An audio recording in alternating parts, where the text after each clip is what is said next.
Hi, I'm Ernie Conover. I've said it many times before, but in woodworking, if we want to glue two pieces of wood together, if we glue face grains, which would be the face or the side of a board, actually in this case, together, we get a very strong joint, as strong as the wood itself. However, the end grain is like a bunch of little soda straws, and it doesn't have the ability for the glue to cling to the ends of those fibers the way the face grain does. So if we put glue on the end of this board and try to glue these together, it will fail in short time. Centuries ago, woodworkers devised various methods of doing what are called butt joints. That's where we use the end grain in the joint. There's end grain here, there's end grain there. By cutting a simple rabbet on a board, and that can be done with what's called a rabbet plane, been around for centuries, you create a rabbeted butt joint, which is stronger than just gluing these two together like that. And if you add two nails, which they often did, from the outside, two finished nails, you get a pretty strong joint.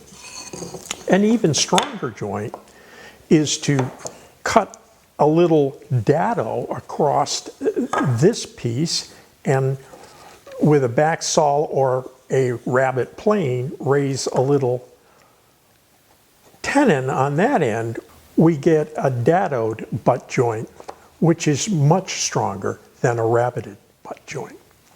And if we glue this, these will actually hold together fairly well. I've seen lots of built-in furniture in the old houses of Cleveland dating back to some of it to the 19th century that's still going just fine with nowhere near the glues we have today. In the 19th century, plywood was invented, and it overcomes a lot of the limits of plain wood.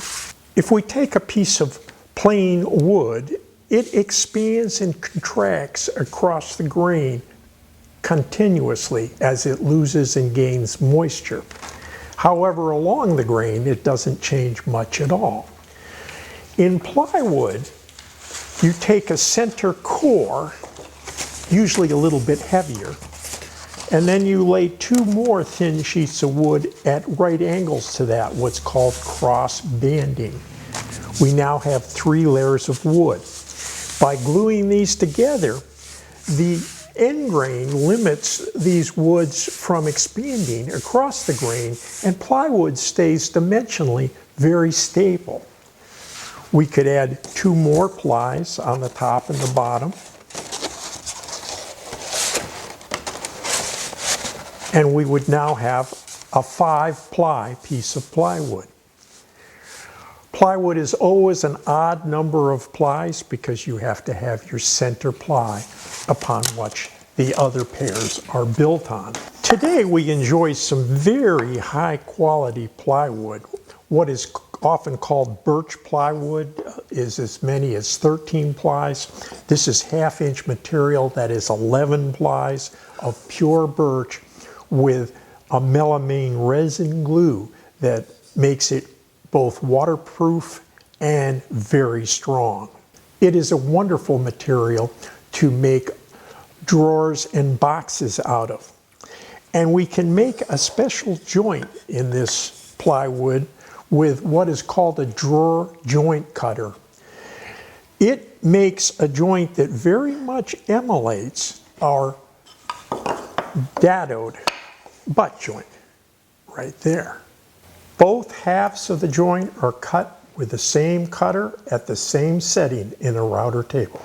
The sides of your box or drawer are run vertically, while the fronts and backs are run horizontally. This results in a perfect fitting joint that is very strong and will last for years. The settings for your table vary a little bit with each manufacturer of bit, and you sort of have to dial them in the first time. once you get a great fitting joint, save those setup blocks and label them for future setup.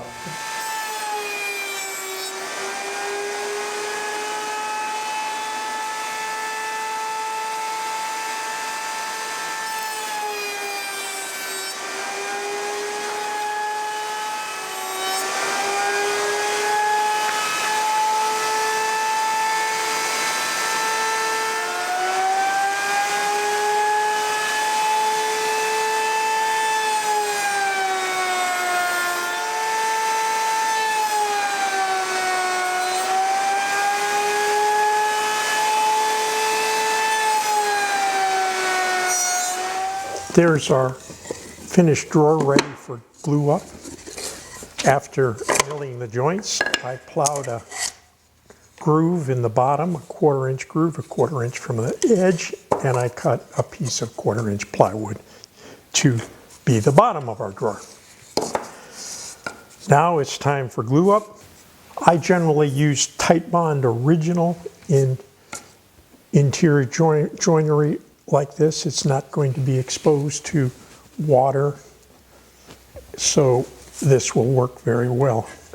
These joints will hold up amazingly well over a very long period of time.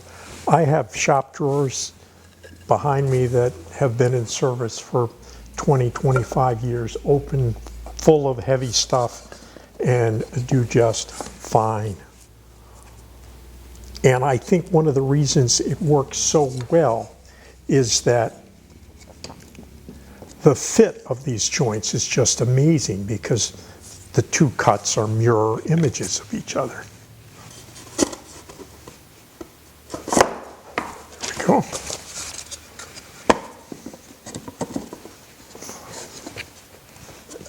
Another nice feature of this joint is it only has to be clamped from the sides.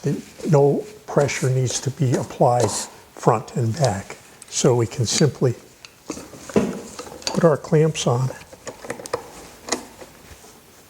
And you can, of course, build a plywood box that is just plywood all the way around, but you can add solid wood to the front of it and it'll still be very strong. This is a great joint, easy way to make hundreds of drawers quickly. I've also made a good number of boxes by this method. This is one that I made for a croquet set some years ago.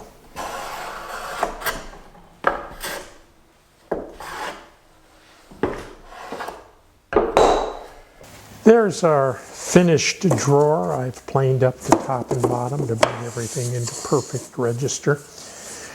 And we have a nice strong drawer that'll last a good long time. If you need to build a gaggle of strong drawers fast, try a drawer joint cutter and some plywood. This is Ernie Conover saying thanks for visiting.